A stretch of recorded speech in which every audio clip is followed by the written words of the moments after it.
Hello, everyone. All his ghost house. Oh no. Hello, everyone. Welcome to the Boss Rush Podcast, a great place to play games and be better. I am one of your hosts, LeRon Dawkins, PC Must Race. You know who it is. You know who it is. Who are you? That guy that plays PC games all the time. That guy. Oh, that guy. Yeah, that guy. Caught up. Yeah. And you're that guy that plays Xbox games all the time. That is me. I'm still playing the same one that I was playing a while ago, but we'll get there later. Are you ready to play Gears of War all over again, though? I am. 500th time, sure. Let's do it.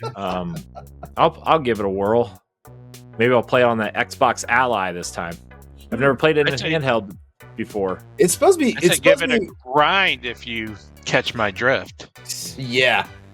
Let it whirl. And there's that guy that plays Nintendo games, the wonderful Patrick Klein. Welcome back, dude. And PlayStation. And, I play it.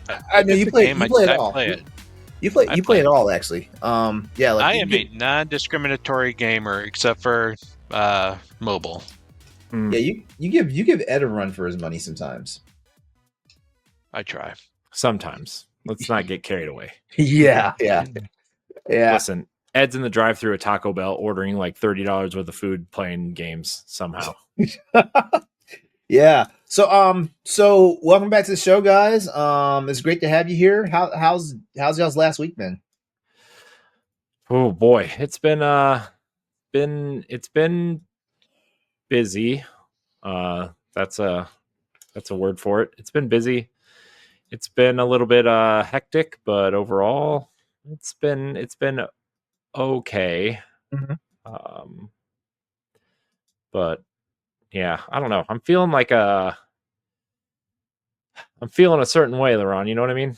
Just feeling that gotta adjust some things in life, if you know what I mean. I was about to say you feeling that post Summer Game Fest glow? Snooze. Dude, Summer Game Fest, man. Man, I don't know if it's just me or not, but that was a snooze fest and a half. Yeah, I can say that based off because I didn't catch as much of it as I wanted to, and I was trying to say I was going to catch at least half of it. I didn't even catch all that. Like I did see the Xbox showcase. I did see some of the major announcements, but beyond that, like I did not tune in at all weekend. Yeah. I had it in the background, but I mean, there were a lot of good things. It's definitely an overload of like information to the point where it's like, okay, I remember there were some great games shown at the main showcase and the Xbox showcase, even the PlayStation State of Play. But if you asked me to pick like 5 things out of each showcase, I would not be able to tell you more than maybe 2. The state of play was nice. I mean, like that was the best one in my opinion. I lost my shit when I saw Final Fantasy Tactics. I lost it. Yeah, that was a good one. Good pull, Sony. Mm-hmm. Or did you hear who was in that game? Huh? Did you hear the voice in that game? No. Your boyfriend, LeRon. Oh. Yeah. I'll buy 3 copies right now. Mm-hmm. I'm quite excited for that.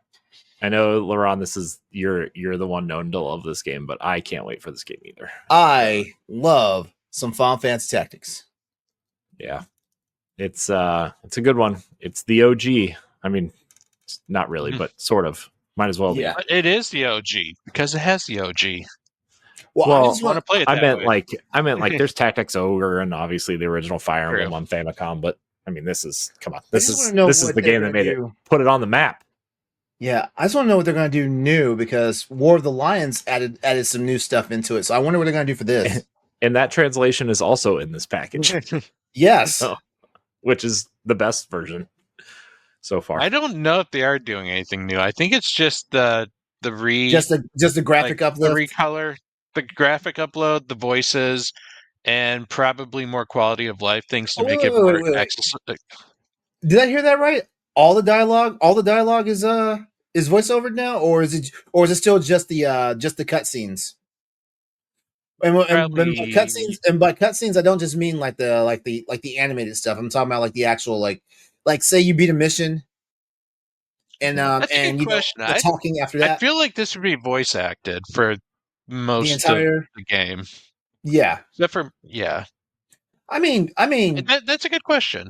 if the Lunar remastered collection, like can pull that off, I don't see why Square wouldn't pull it off. You know what I mean? Yeah. Yeah, no, Because like every bit of dialogue in Lunar remastered is basically voiceovered. really. Yeah. Damn. Almost every bit. Like the small like little dialogue boxes. Like when you're walking about town, that's not. But Okay, so everything. talking to like villagers don't bring Yeah, up. Okay, yeah, that's cool. yeah, Yeah. That's Can't wait though. that's extensive. Hmm. yeah. Yeah, that's another game. That's another game I turned on and started playing, and then like other games another game like took my priority. We'll talk about that later. Look, I'm just excited that Mina the Hollower is finally coming out in October. Okay. Yep. They've been teasing us for so long. It's just like, come on, give it to me. I want the mouse. He wants to mouse like a mace in the face. I mean, I'll take that too. Like I said earlier, it better kill me. If it doesn't, it'll Anyways, just make you stronger. that was violent. You know what else is violent? Mario Kart is violent. Jesus Christ, that game got violent. Like that, the AI in that game is like, what the hell? I know. It's like man. Yeah, the 24 racers in that game is like, what are you even trying to do here? Interesting. I mean, it's dude, that the first lap or whatever you want to call it this time around is like so chaotic. It's like, what are we even doing here? And then you have those knockout tours, and if you get all the way to like the last round in the knockout tour, it's like you could be in first place, but immediately be in last place with just a hit of one turtle shell. Yeah. It's horrible. Oh, Mario Kart, man. It's not easy anymore. It's not for the faint of heart either, or And with then you see people all with these high blood pressure. and then you see all these videos of people wall bouncing and grinding and like basically speed running all of these levels, and it's like, oh my gosh, how are you even doing that? I'm done. Going back to Mario Kart 8 like a real person. Really? Like a normal person. Well, I heard for as good as the game is, like it's kind of lackluster in other regards. Like it's not as polished as people anticipated. But I'm not sure if that's just because they've been spoiled by Double Dash. Double Dash is not good. I don't know why people think that game's good. Baby's first Mario Kart. I hate Double Dash, man. That game is not. Although I'm not a Mario, I didn't really like Mario Kart until Mario Kart DS. So I'm just not a Mario Kart person at all. Like never liked it since its inception on the Super Nintendo. Oh, man, dude, the Super Nintendo and N64 ones are like the worst ones, and the Game Boy Advance one is also terrible. It's basically like the terrible Super Nintendo version on a 3-inch screen. I can kind of see a point made by the people there. Like in terms of actual quality courses, I think 8 definitely had the better quality courses, but that's because those are designed to be like the primary racing part of the game, where World is now you race to track, so there's a lot more stuff in the world, and so the courses aren't as super elaborate as when they were just the focus. I think that's kind of my point, because when you did get a super focus course like Rainbow Road, Mm-hmm. which is like the best Rainbow Road out of any Mario Kart game now, like it's a fantastic course. Yeah, Rainbow Road is great. I think I don't know. I don't know how I feel about it yet, which is probably telling of how maybe I really feel about it. But um, it's fun. My kids like it. It's fun to play with multiple people. So I can't. I'm not complaining. It's great, but it's not like I don't know if it's my favorite. I think if I wasn't doing the podcasting thing and Nintendo Power Block obviously being my main podcast essentially at this point, like I don't know if I would have gotten a Switch 2 right away. I might have waited. But also Donkey Kong is coming up and it looks cool. So who am I to say? Yeah. Sorry, I will we say kind of this. hijacked the show. Well, no. I will say this. Like, the Switch 2 itself is pretty shiny. I like it. Mm-hmm. Yeah, I like it too. Yeah, it's a solid system. I definitely gotta buy a micro SD card though, because geez, like I did that port over from my original Switch, and oh my god, like my internal memory was already gasping for air. Dude, I downloaded Split Fiction, Street Fighter, Hogwarts Legacy, and Mario Kart, and Cyberpunk, and like a few other games, and it was like we can't download these other games. I'm like, oh my gosh, because my SD card came late. I have first. Yeah, my micro SD card came late, so I ended up just having to like delete Split Fiction for a while until it came over. But it's fun. It's good time. By the way, Cyberpunk, I'm kind of shocked at how well it runs on this thing. Does it really run that well? In handheld mode, it looks really good, really sharp in handheld mode. It's when you put it up on the TV though. Like I have a 70-inch TV sitting over here, and it's like that's when you're like, okay, this was made for the handheld device. Clearly optimized for handheld. Don't tell me this, because like I'm playing it on my ROG Ally. Don't tell just me keep this. playing it there. But I really want to see what this little thing can do. You know what I mean? Like, yeah, that's the game to test it on. The most exciting thing for me with the Switch 2 is being able to see, like, if this is going to be the big brother of the Switch. Mm-hmm.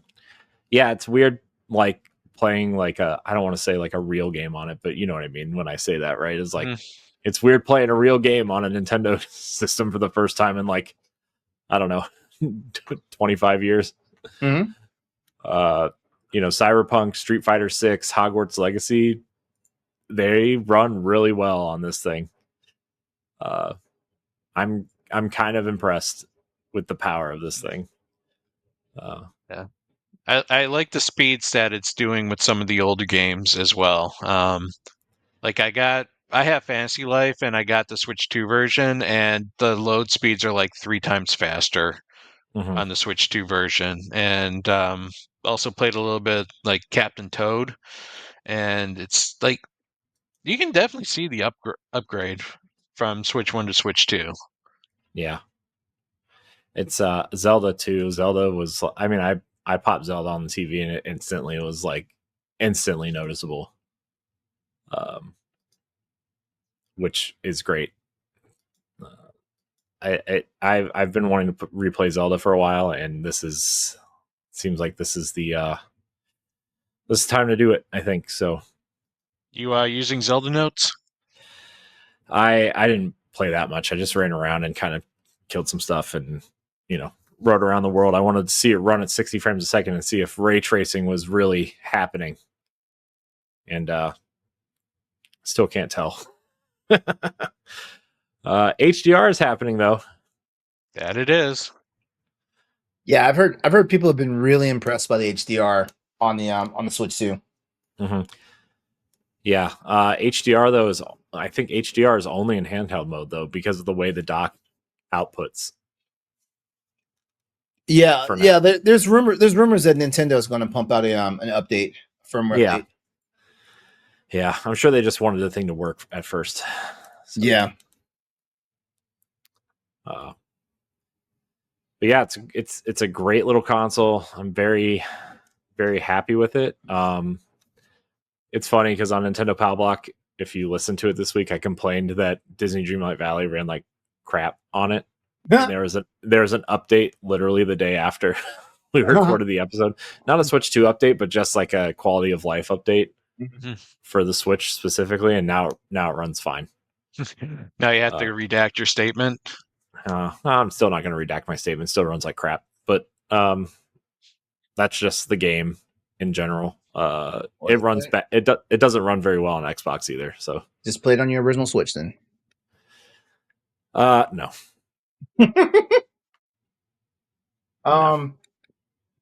I will say this. This thing doesn't feel as flimsy as a Switch does.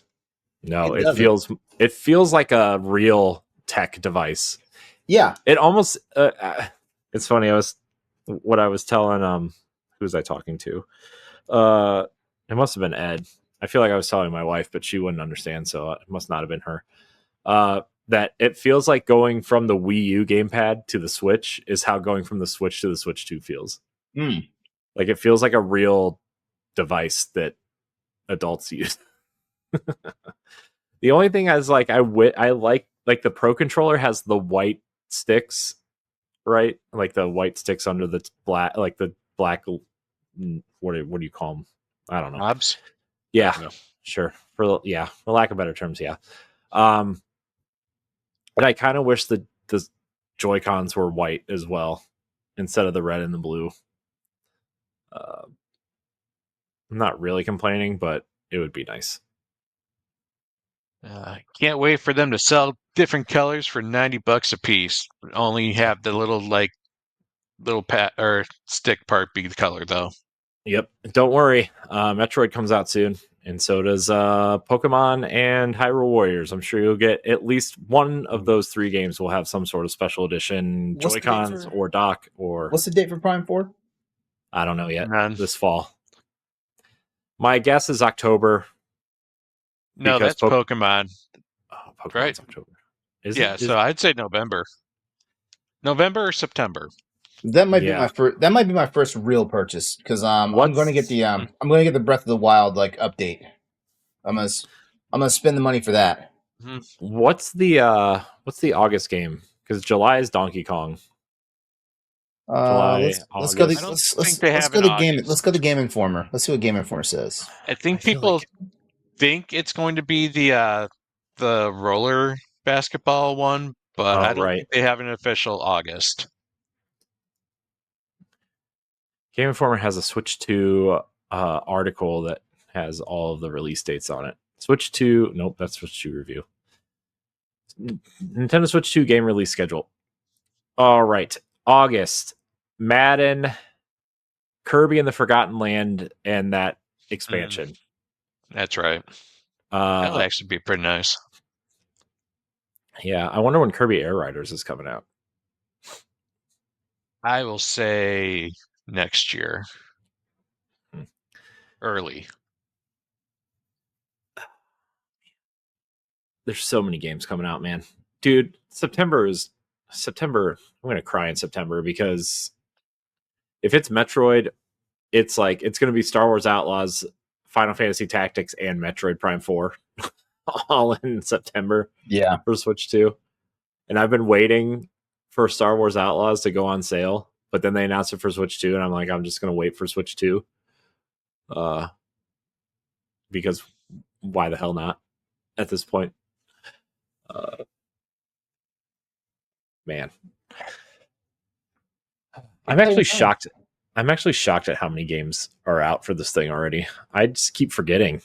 Street Fighter 6, LeRon, by the way, runs really well on this thing. Oh yeah, it's cool. It has the monster. It literally has the Monster Hunter character creator in it.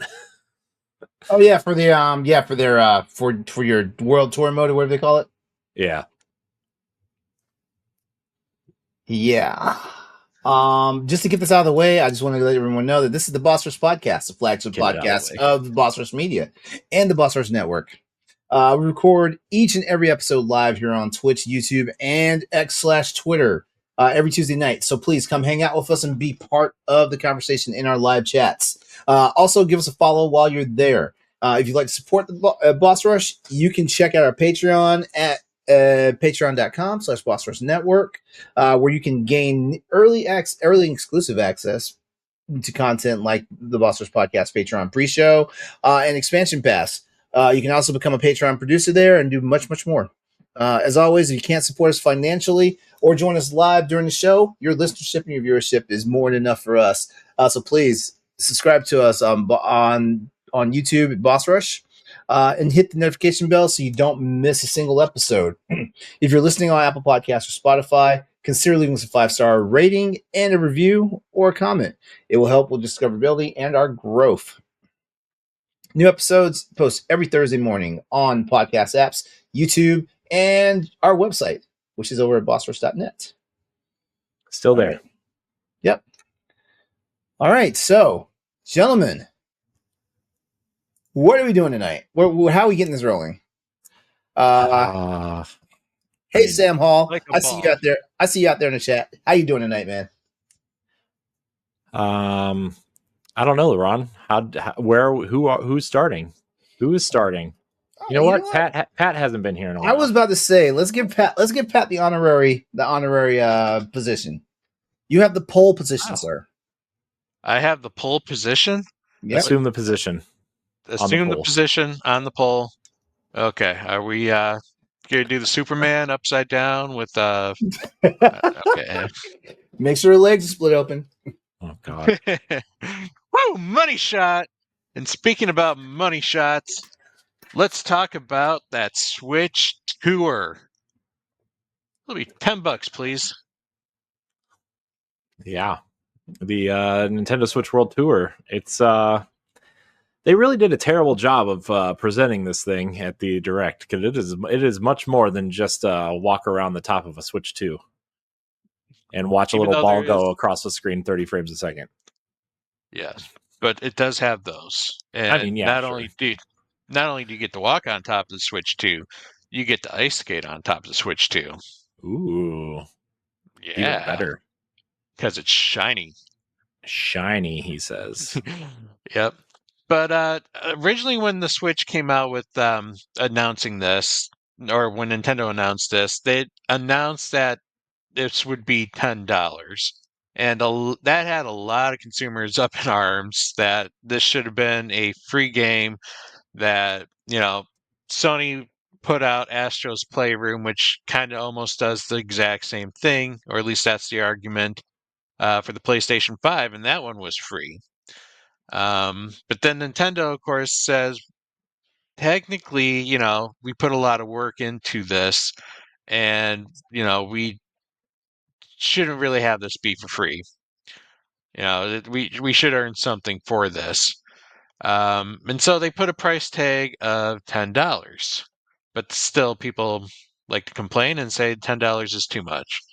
So we, two of us sound like we played it. The other person who hasn't played it, I think, has a different opinion than what Corey and I think.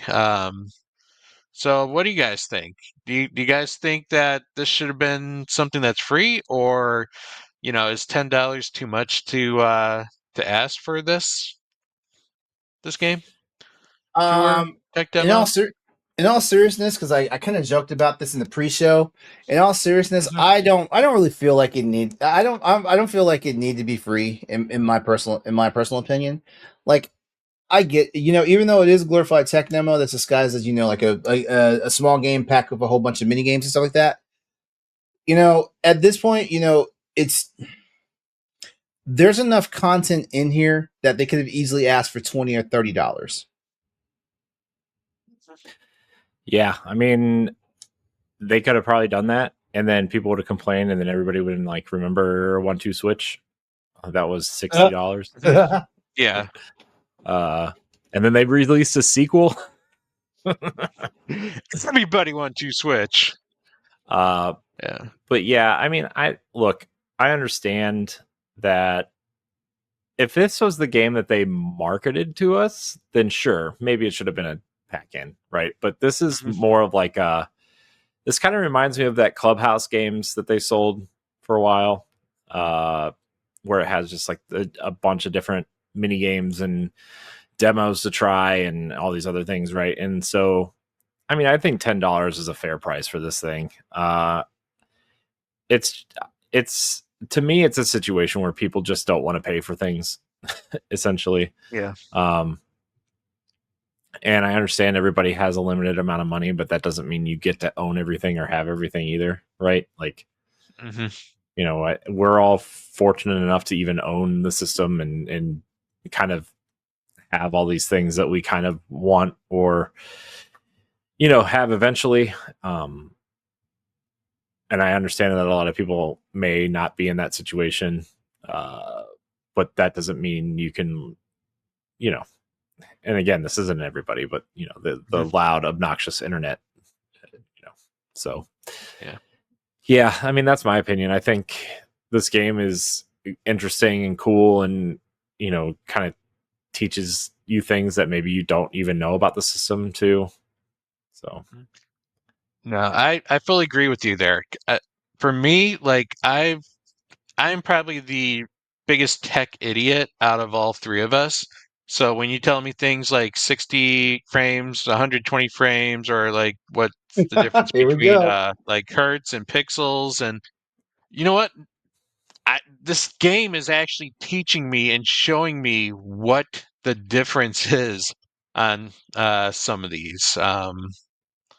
In terms of resolution and other it's really neat, and I think just that experience alone, that I'm getting this kind of education, like a hands-on education, while still kind of making it fun with mini games, even though some of those mini games make me want to just throw the Switch against the wall, because god damn, Finger Twister was not meant to be that way.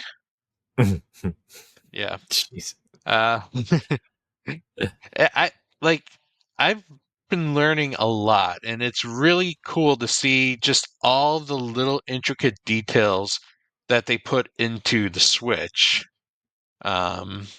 Things like maybe placement of these little rubber like dots to kind of soften vibration so that you don't hear like buttons clamor against each other, and other things like that. Like it sounded like they did a lot of trial and error to get just the right parts for the right things in the Switch, and it's really cool.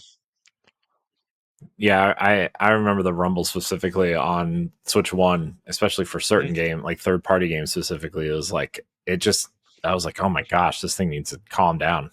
Like it, this thing should be only purchasable by adults. But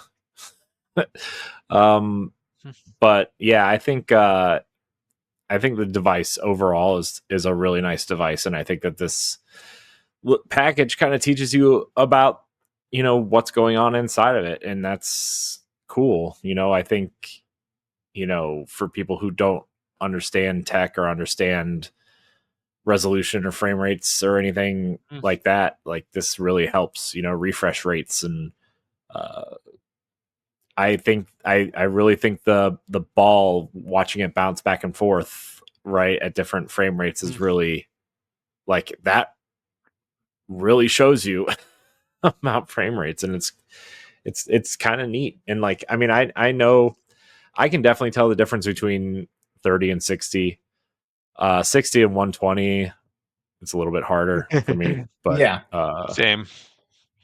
But you know, I remember when the glass shattered on 60 versus 30 frames for me, and I was like, oh my gosh, I can't go back. It was really Destiny when they put that upgrade out for Xbox Series X, and you could run the game at 60 frames and then the multiplayer at 120 frames a second. And I was like, and then you go back to Xbox One and you're playing it at 30 or sub 30 sometimes. It's like, oh my gosh, this is awful. How did I ever play games like this?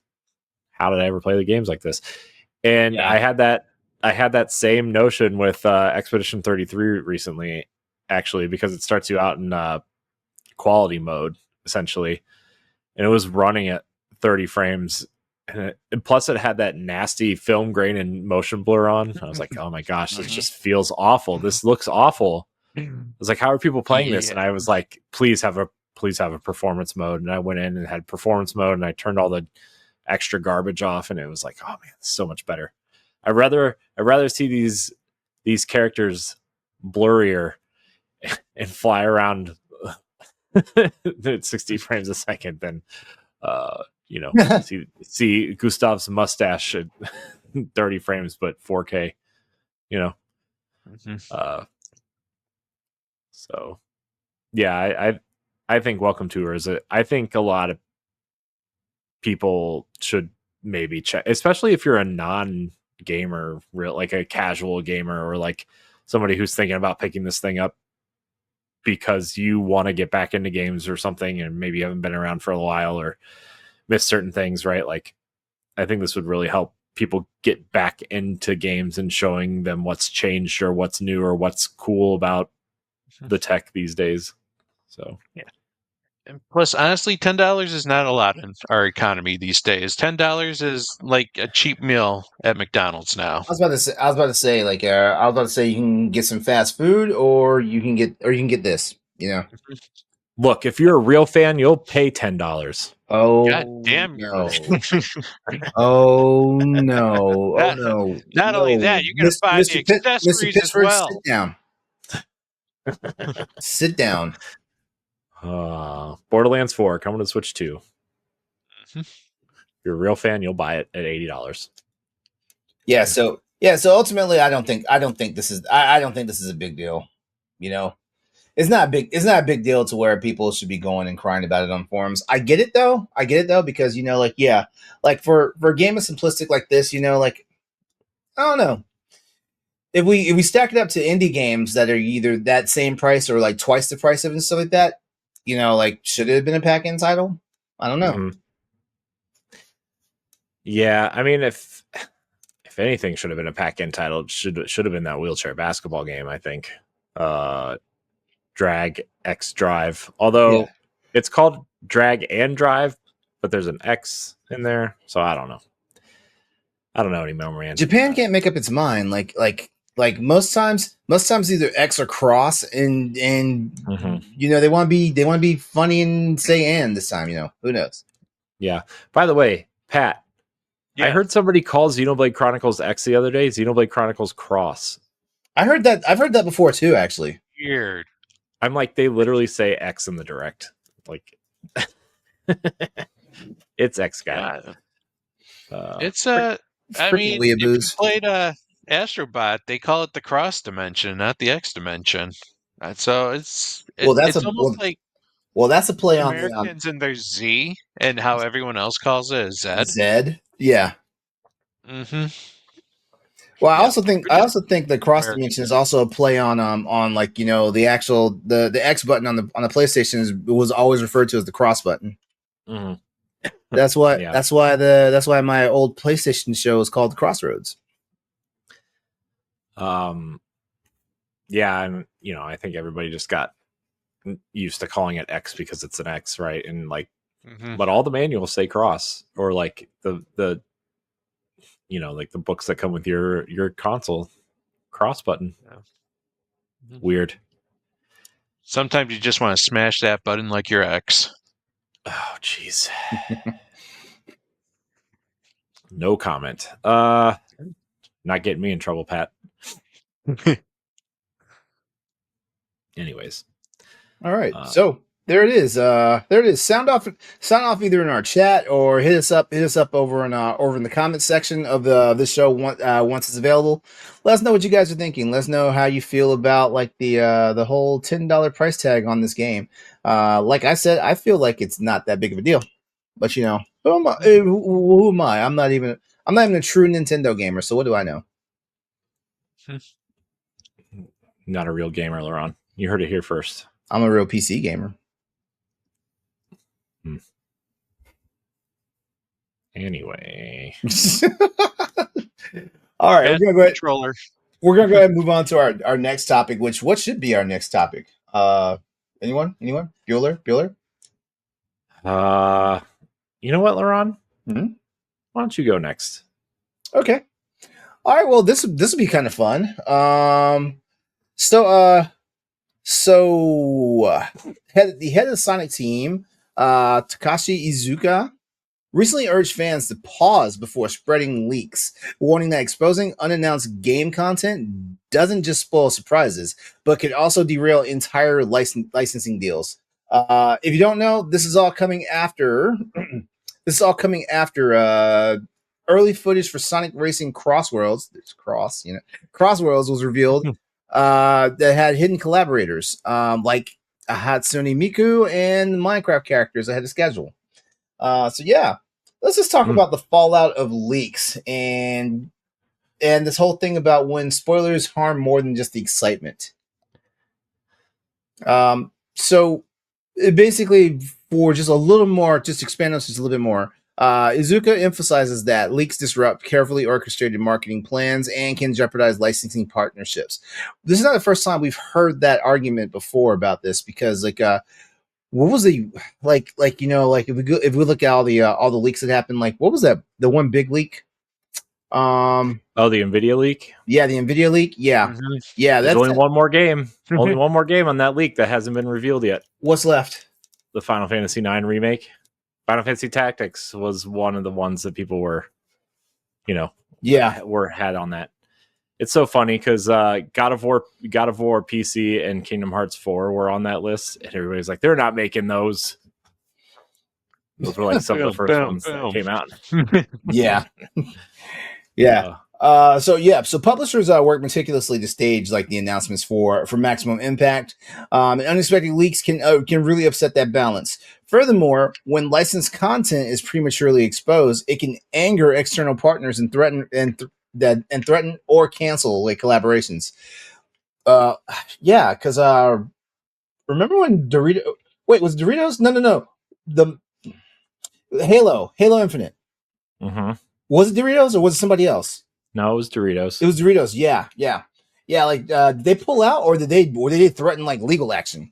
No, that what happened was they had already shipped out the containers of Doritos, and Halo Infinite got delayed, but they had to sell the Doritos or they would go bad. Yeah, and so like, there was some stuff on the Doritos bags that there were codes obviously for redeeming in the game to get stuff, and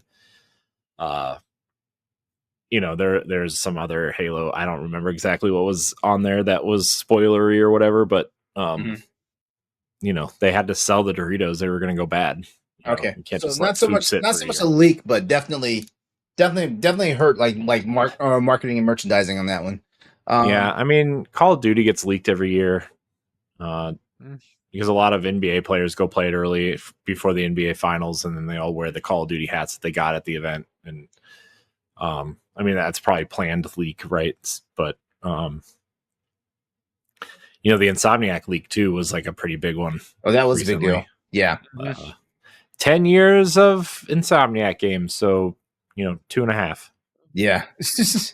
Yeah. Although fans thinking about I was thinking of a leak that just happened more recently that people are saying forced Xbox's and Atlas's hand, was the Yuri Lowenthal tweeting that he wasn't returning as Yasuke in Persona 5 or Persona 4 Revival.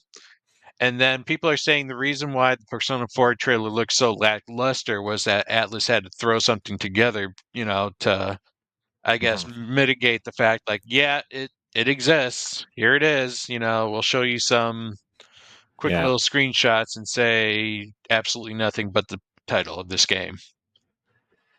Yeah. And then they made that statement on social media too. One of those famous, we're going to make a JPEG with words on it because we have too much to say. So that was, I feel bad for that kind of stuff, right? Like, I mean, remember when the Tomb Raider reboot got leaked and somebody left there, like somebody was working on it on an airplane, right? One of the developers was working on it on an airplane and somebody took a picture of it that was sitting behind him.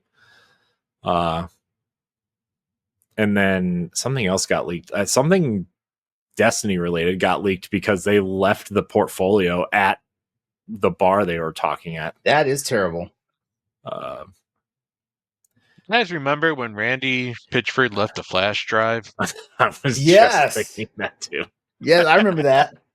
It had more than just the Borderlands 3 stuff on it. Man, it was magical. Remember how magical that flash drive was? It was magical. Can't you just bookmark it in a folder like normal people? You can stream that now, Randy. You don't need to take it with you. So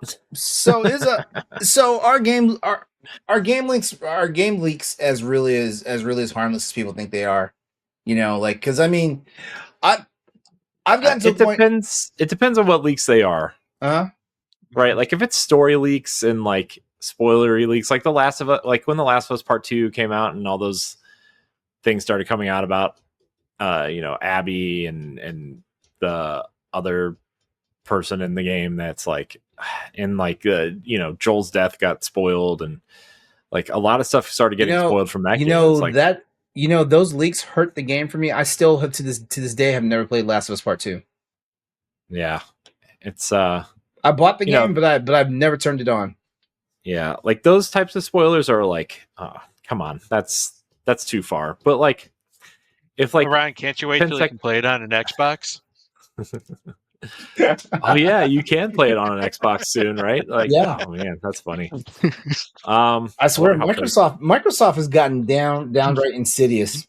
I wonder if PlayStation is going to block that somehow. Why would they? Why would they?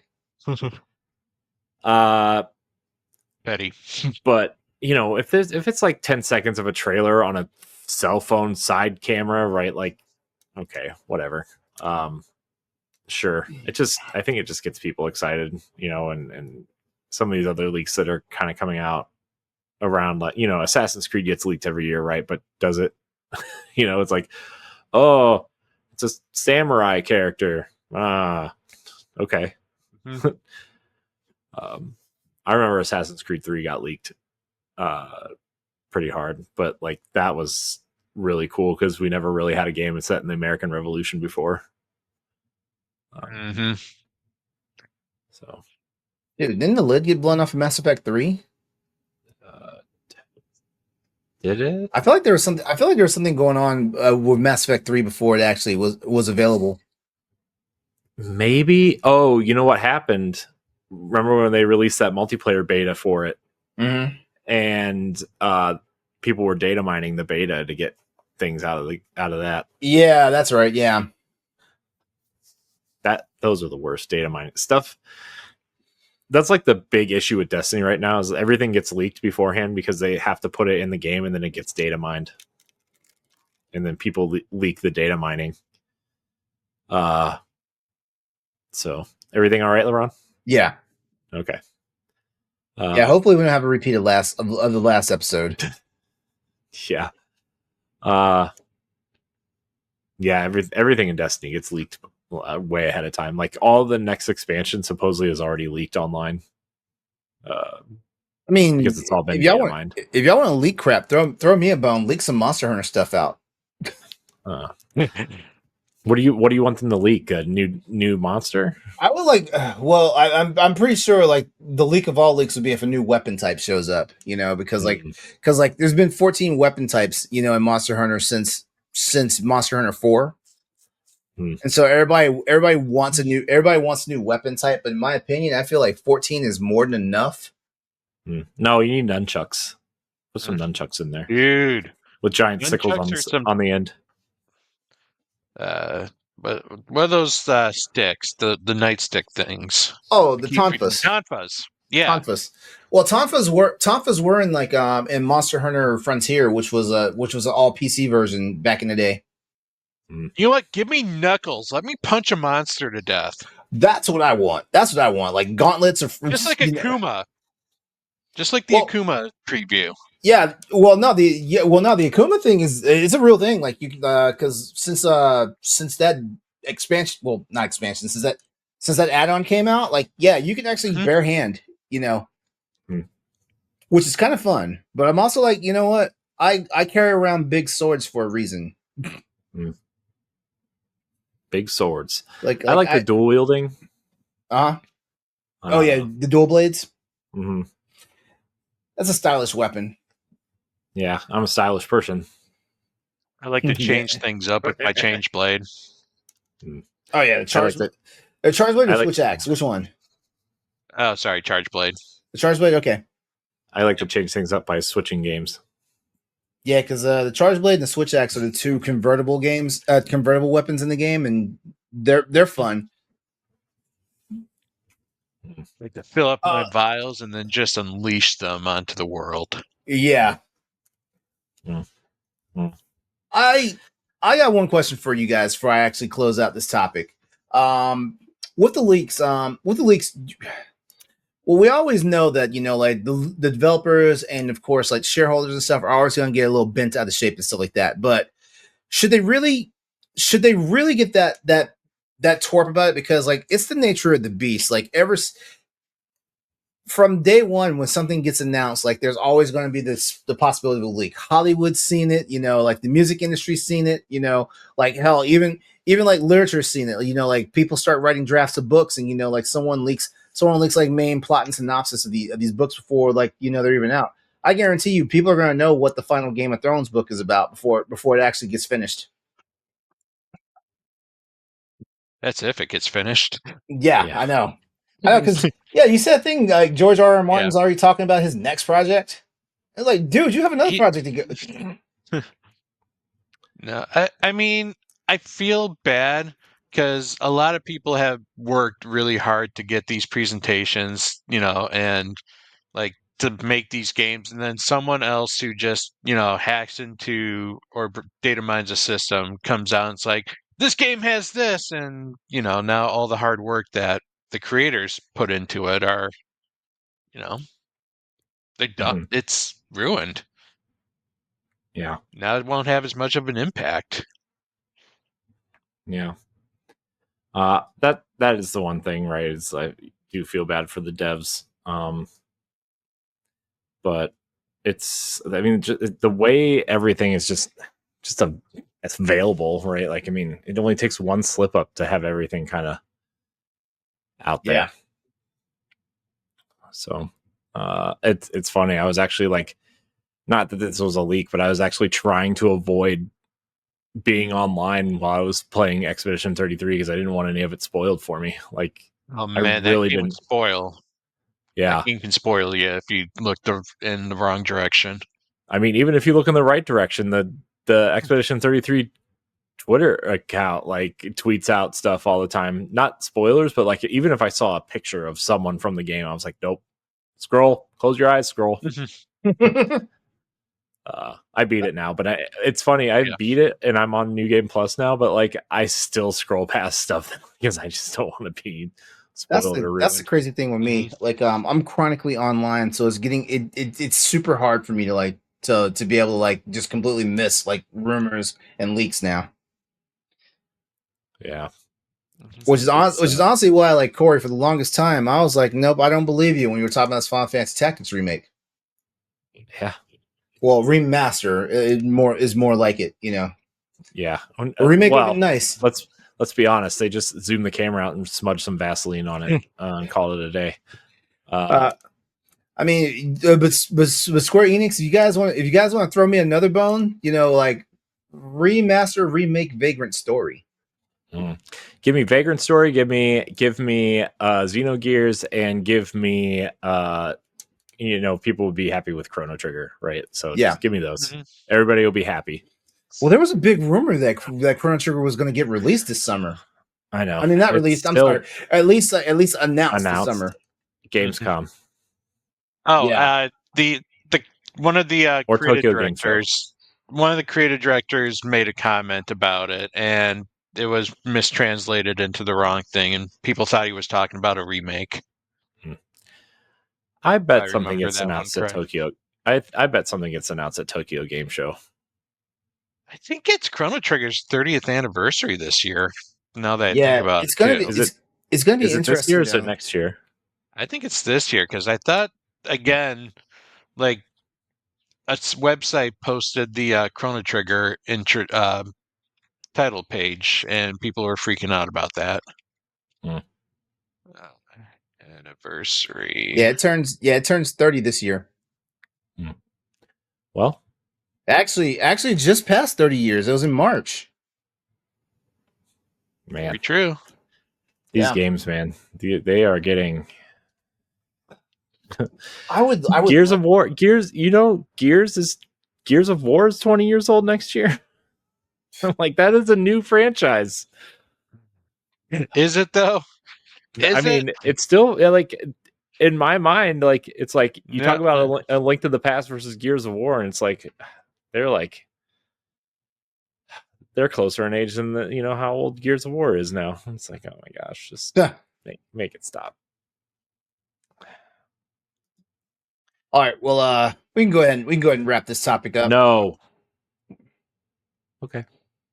I mean, leaks might feel harmless, but they do actually ruin the experience and build even more hype for fans. They also carry serious consequences for developers, deals, and the overall experience. So just, I personally will never be able to truly stop all the leaks that happen and stuff like that. But I think what we can do is just try to do our best to not ruin the story, for everybody. Yeah. And when I say story, I don't mean just what's going on in the game. I mean what's going on with the game. Mm-hmm. You guys remember when Netflix was supposed to make a Legend of Zelda series? Didn't that wasn't one of the reasons people said it got canceled was because of the fact it was leaked and it kind of made Nintendo sour and decided not to do it anymore? I don't remember really what happened. I remember that was the rumor was Netflix was doing a Zelda series, but then I remember that rumor. It started heating up really fast too, that rumor, and then I don't know. Nintendo lost control of the message, so they canceled it.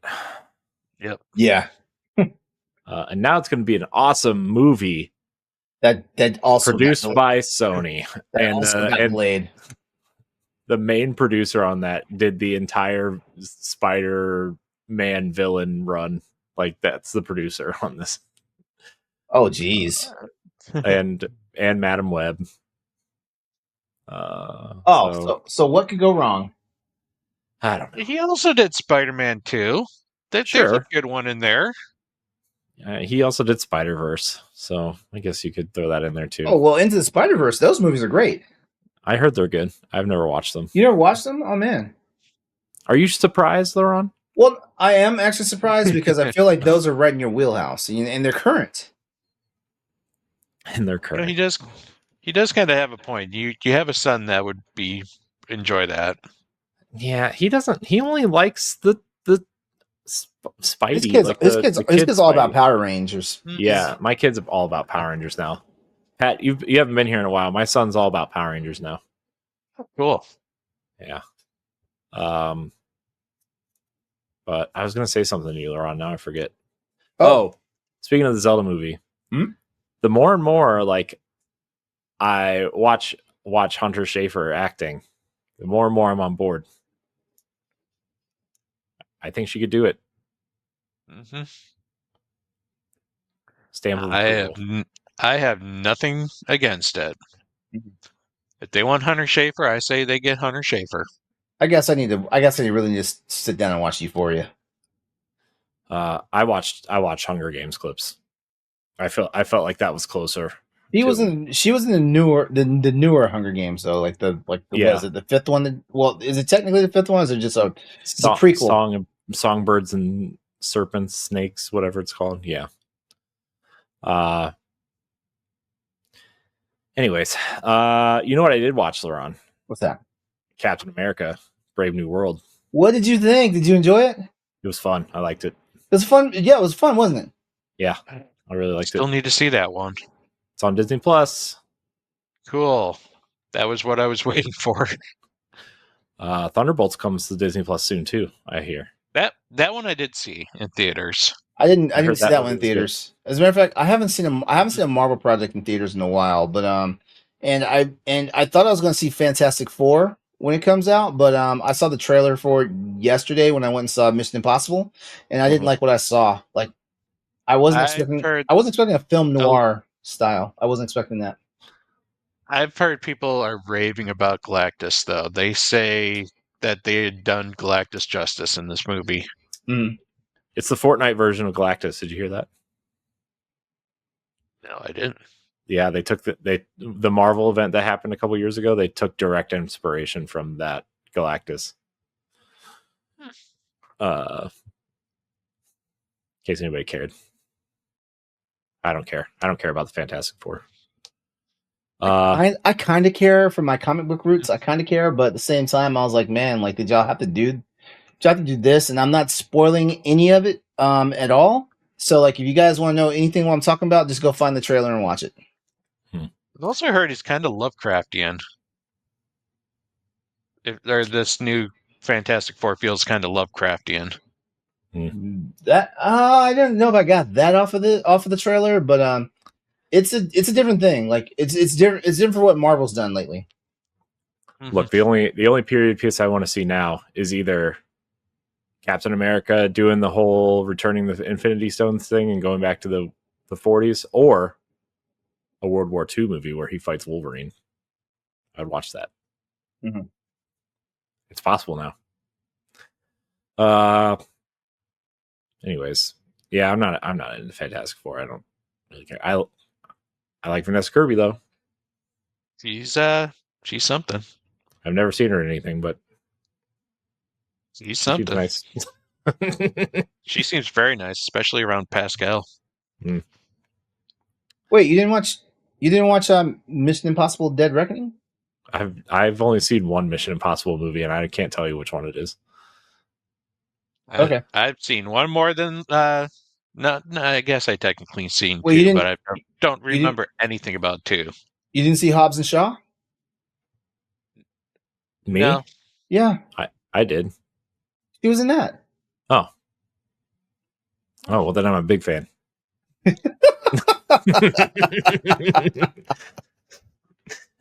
big fan.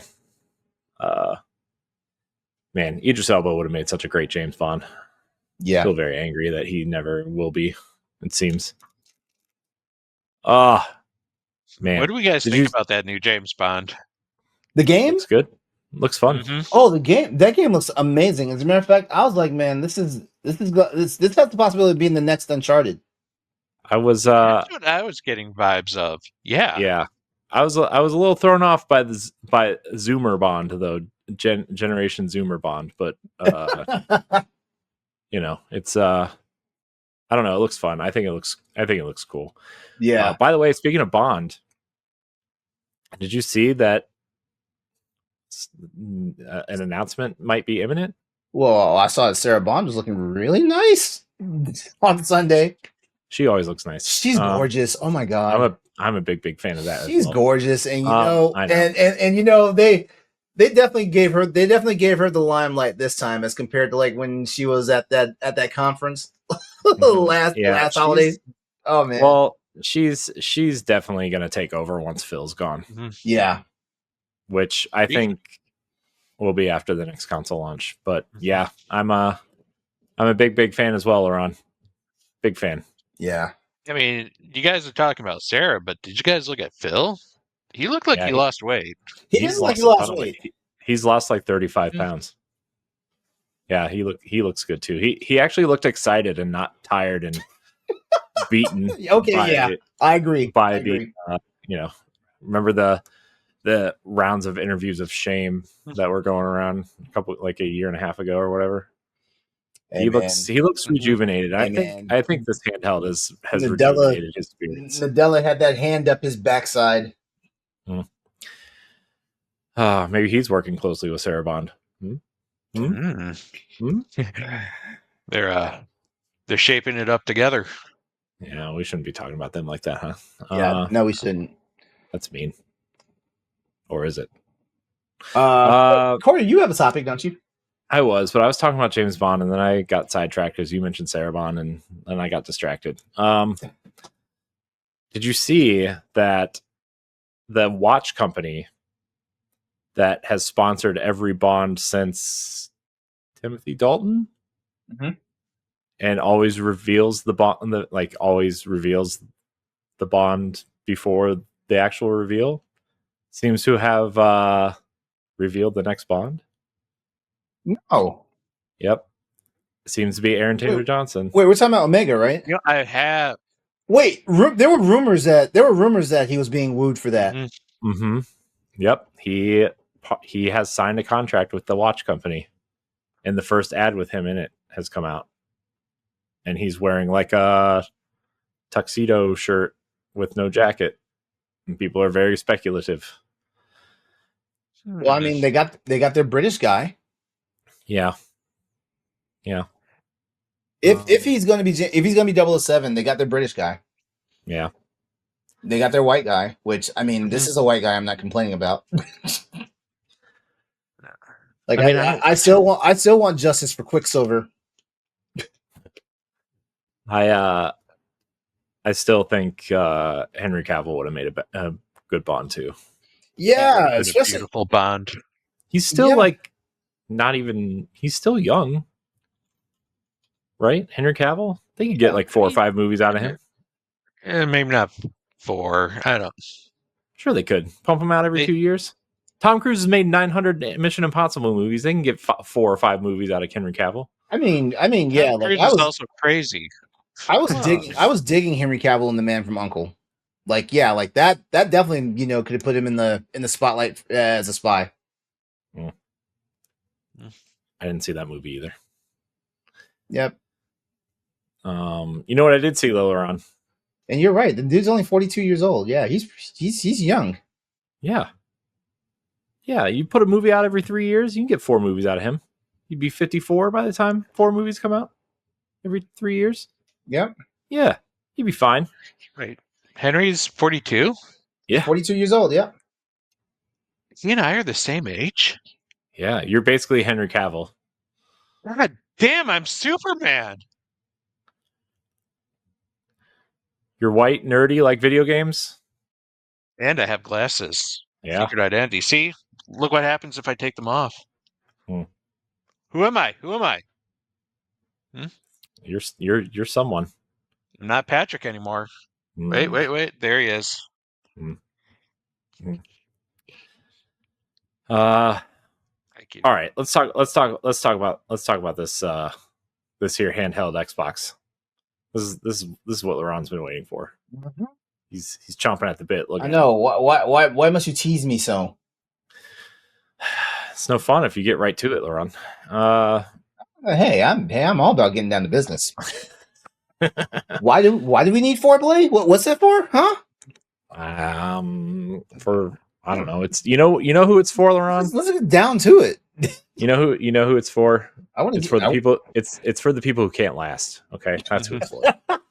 Well, foreplay is not going to help. That's what I'm saying. That's what foreplay's for. It's for the people who can't last. It's going to give them a little break. Okay? A little break to cool it down a bit. Oh, man. While making the other person happy.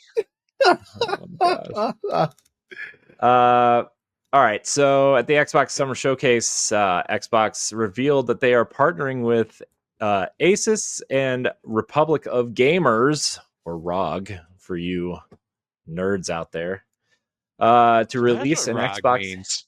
Yep. Yeah. I didn't know that either. I had to look it up at some point. Not recently. I just figured it was short for Roger. I think I looked it up when the original ROG Ally came out. I was like, what does ROG mean? They are partnering with ROG to have an Xbox branded ROG Ally line called the Xbox Ally, which introduced 2 models, the ROG Xbox Ally and the more powerful ROG Xbox Ally X, featuring a full screen Xbox optimized version of Windows 11. These devices are powered by AMD Ryzen Z2 series chips, run a customized Xbox experience interface, and come with a dedicated Xbox button. Set to launch this holiday season. They support local, remote, and cloud gaming, aiming to rival Steam Deck and blah, blah, blah, other Windows-based devices. It has better UI integration and built-in easy anti-cheat support as well. So full Xbox experience on Windows. This has kind of been what they've been working on for a while. I think they're really trying to make sure that the Xbox app runs almost identical to an Xbox interface. They've also been branding this Xbox PC, this line, not necessarily this line of products, but this app essentially as well, which is, which is why I said there's some sort of plan here. It looks like finally, because they have Xbox console, Xbox cloud, Xbox PC, and eventually Xbox mobile. So it seems like they're finally putting together that plan. Xbox but both everywhere, anywhere. Yep. Both devices feature a new Xbox First overlay on top of Windows 11, creating a console-like experience, intuitive navigation, instant access to Xbox Game Pass, and streamlined interface for handheld use, removing many of the pain points of standard Windows handhelds. Now, Pat, this is where you and I got excited because, as much as I like new tech, I don't like digging into like the, I draw the line at all the PC gaming stuff that you have to dig through, right? Which is what LeRon's all about. I wouldn't know how to optimize this thing. Yeah. And it seems like that Xbox overlay seems to optimize this automatically. So yeah, I mean, we talked during the pre-show a little bit, but how are you feeling about this thing? This has gotten me. This is probably the first like handheld PC game system that I looked at. I'm like, I think this is the one. I need to get this system to, because it's designed more for someone like me who doesn't know all the intricacies of PC and, like I said, optimization. But it's also something that I can finally like just bring Game Pass into bed with me and play some of those games that I've been wanting to do. Yeah. It completes the trifecta of handhelds. It's true. Yeah, I guess I forgot that the portal exists. Yeah, this is really interesting because not obviously it doesn't only integrate Xbox and Game Pass into it, but it also, integrates the other PC stores into this, which seemingly just integrates straight into your Xbox interface the way that when you go look at your, like on an Xbox console, you go into My Library and then it'll kind of have everything as like all games, Game Pass, own games, games with gold, whatever, that style of thing.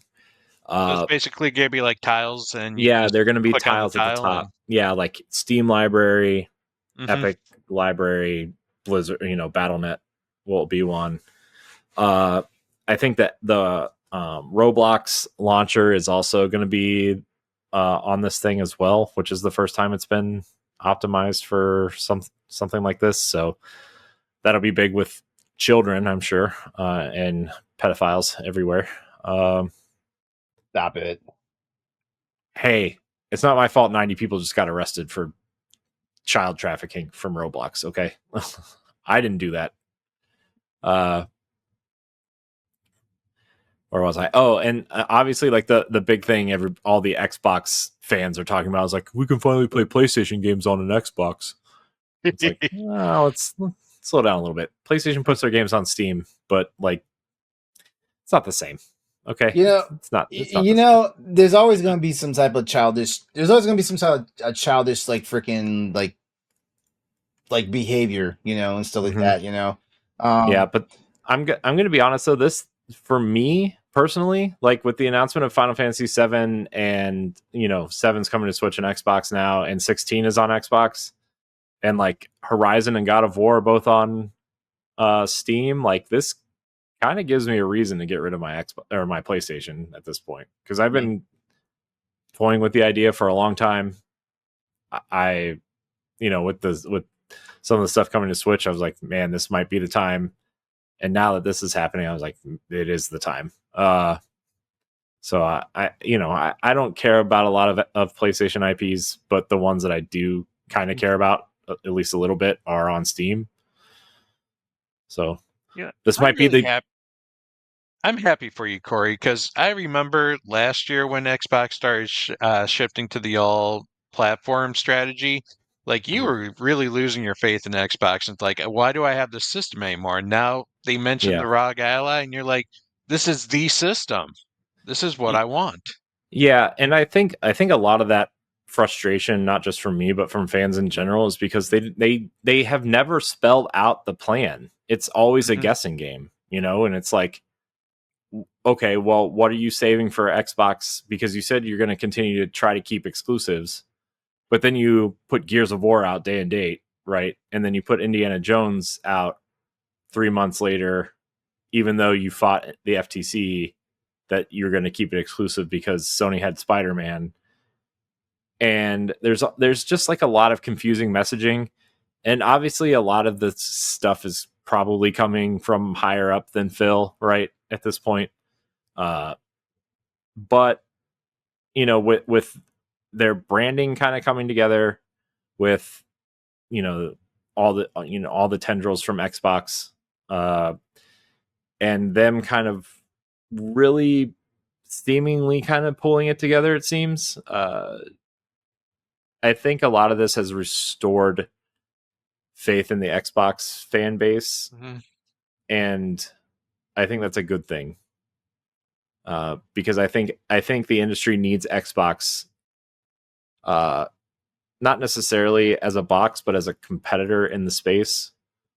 And I think this device absolutely helps them even enter more markets, right? I mean, like you look at, I was just about to ask you Mm-hmm. about that.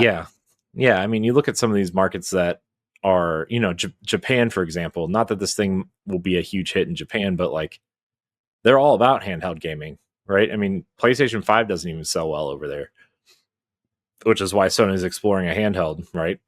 So they can try to get back into that market. I mean, it's bad when the DS outsells Xbox Series X in a year, right? I mean, that's not a 3DS, the DS,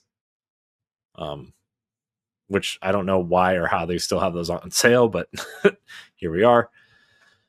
You can check out a couple episodes ago the Nintendo Power Block for those sales numbers. But LeRon, this thing is. Let's talk about the Ally X for a minute, the Xbox Ally X. I mean, because the base model, the Xbox Ally, that's probably going to be the cheaper model, obviously, like the Series S version of this thing. Yeah. You're the tech guy out of all of us. You're the guy who always digs into these things and finds the power and finds the optimization and how things may or may not run. I want to know how you feel about these specs. Okay. All right. So, spec wise, okay. So I'm just gonna let's talk about the elephant in the room here. It's all about the Xbox, the ROG Xbox Ally X, the Big Daddy one, basically. With a Z2 Extreme processor and everything, like we're looking at 15% faster and I'm gonna say slightly better performance than the current ROG Ally X and stuff like that. Which that's one of the things that current ROG Ally X owners, myself included, have been asking for. Something a little bit faster, something that has a little bit more, spec behind it. If you look at the ROG Ally X itself, like the Xbox Ally X, there we go. The Z2 Extreme processor, 24 gigabytes of RAM, which is basically what the current ROG Ally X has, but it's a newer type of RAM. I thought I had the breakdown of the RAM it had in it. Here 24 gigs. Yes, 24 gigs, LPDDR5X, 8000. It's speedier RAM, So same RAM, speedier though. So look at that. Power consumption is still in the 15 to 35 watt range, just like the original ROG Ally and Ally X.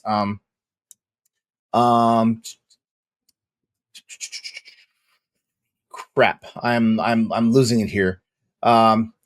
yeah, like, but basically, like I said, like we're looking at a little bit more better performance than the existing ROG Ally X as it is right now and stuff like that, But also with the slimmed down operating system, that plays a huge factor in like how gaming is going to be on these things compared to like what they have been previously.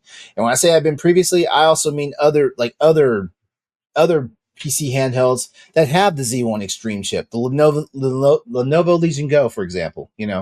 Same exact chip. As what the current ROG Ally has. Yeah. Yeah. I'm excited for it because like I've been in the ROG Ally family since since the original one came out. So going on 2 years now. And yeah, I did get the ROG Ally X. Like I didn't get it right when it came out, but I got within a few months of it coming out, stuff like that.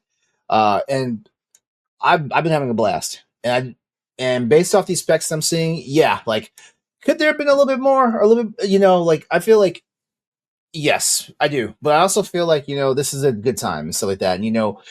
And I've also looked at the dev diaries and all that stuff. Microsoft and Asus came together for all this stuff. Like all the stuff that they talked about made sense because like what they want to do is they want to actually enhance the experience in the same way that the Steam Deck OLED enhanced the experience for Steam Deck owners, and the Nintendo Switch OLED enhanced for Nintendo Switch. Same thing here. Of course, there's no OLED on this, because at the end of the day, like there was way too much there was way too much of a balancing act going on that, and also would have been more expensive. It would have been much more expensive than what we're speculating the price tag is going to be for these systems right now and stuff like that. And yeah, trust me, y'all want variable refresh rate anyway. You do. Mhm. You want it more than you want HDR. Yeah. What's great, I mean, Nintendo Switch shows you that too. Yeah. Welcome tour. Mhm. You think Yep. you think the Xbox Ally will come with a welcome tour? No, I hope so. no, I'd pay $10 for that. no, it It'd be on won't. Game Pass. No, it won't. But you know what? I think the devs, and I think homebrew and independent modding communities will release something that will actually show like a little bit of what's going on behind the scenes. Mm-hmm. Yeah. What do you think? What do you think of the interface? Is it nicer than what is it? The Armory Crate? Okay. Actually, I don't have a problem with Armory Crate. Now that being said, I don't use Armory Crate that much. As a matter of fact, 9 times out of 10, when I turn my ROG Ally on, I let it go ahead and do its boot up function, and then Steam automatically boots into big picture mode. So I barely even use that interface unless I'm doing something like running emulators and stuff like that. Which there's somebody out there like, why are you so lazy? Just integrate it into Steam. I'm like, no, I don't like Steam controlling my emulators. That's how they get you. That's how Nintendo will find you. What, using Steam or not using the emulators through Steam? Yeah, I mean this interface looks just like if you go into the Game Pass like app on Xbox, this interface looks just like the my problem is app. I don't have an Xbox, so like I don't ever use the Xbox app. I know. I assume it looks similar in the PC app though. You mean the Xbox? What do you mean? The Xbox PC app. Because I can open up Game Bar. Game Bar doesn't exist anymore, or it shouldn't. Well, no, Game Bar's on my on the PC still. Is it? And yeah. I thought they took that out for a real Xbox app. Mm-mm. I don't know. Well, Game Bar in my experience and use of it is basically just a glorified UI. It's not where I launch my games at. I still go to the Xbox app to launch games if I need to, or I just run straight to the shortcut on my Windows desktop to do it. Mm-hmm. Yeah, I just I've watched Phil's little presentation probably about 4 or 5 times now just to try to like figure out what this UI looks like, and I don't know, it seems really clean. It seems really nice. My next question for this thing would be, obviously this is kind of aimed for people who have the console gamer.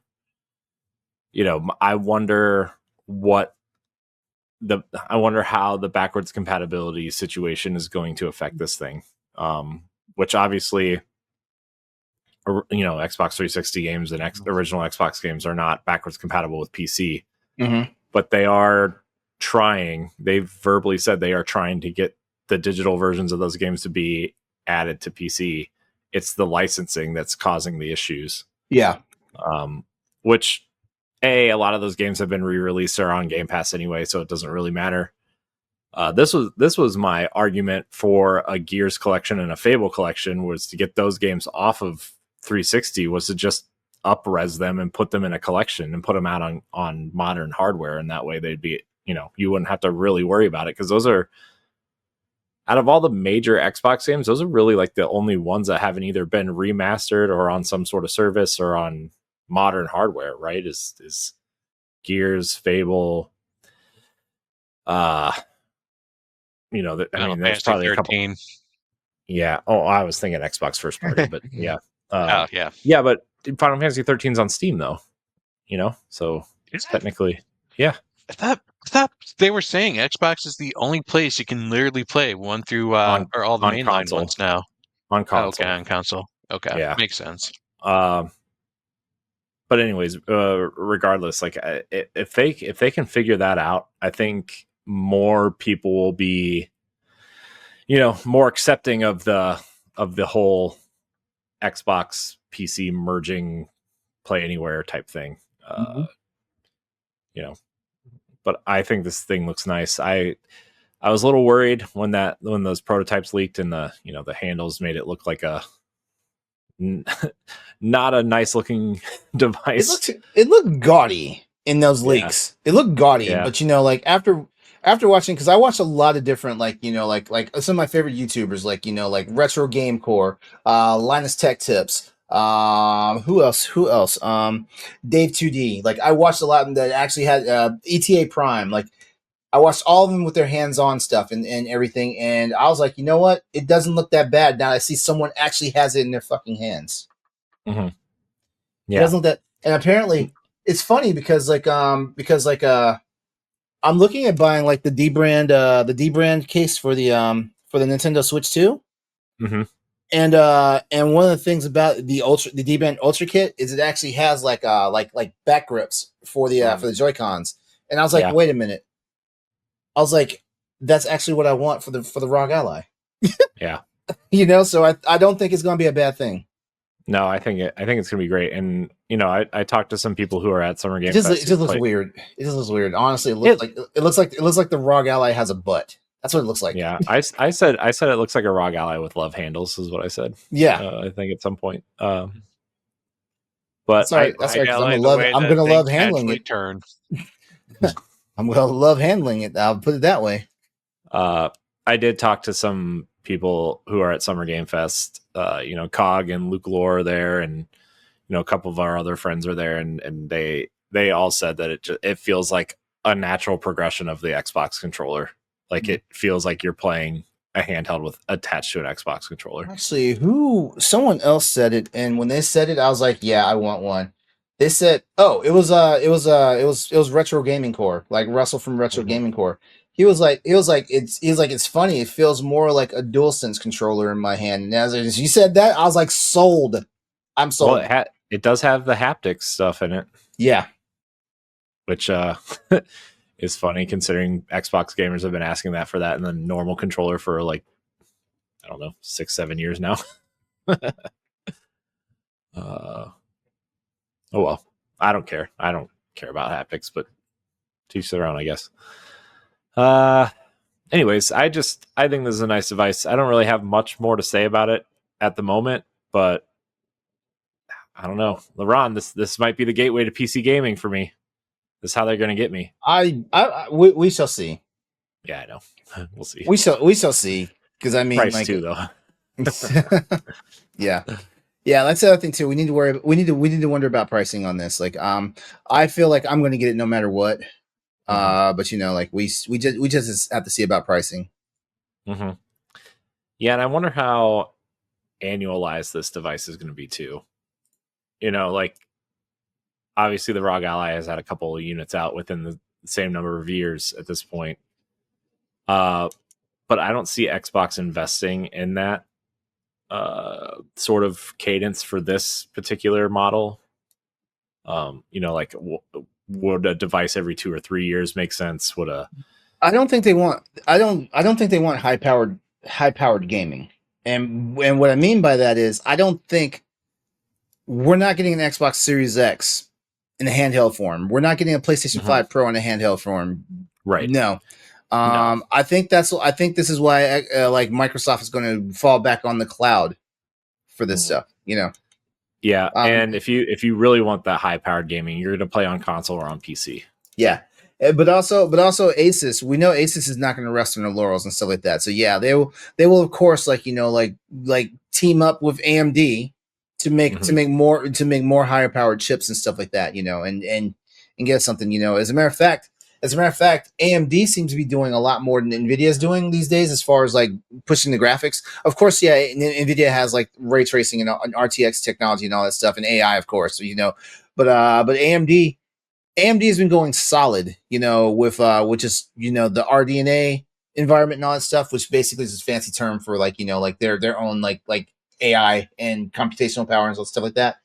AMD's not slowing down, and now AMD kind of has a corner on the market in like the PC handheld. I feel like we're really going to start seeing things ramp up, and things are going to get better.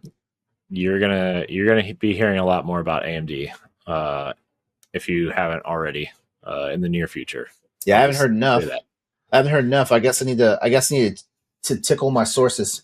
You should talk to one of your friends who works closely with AMD.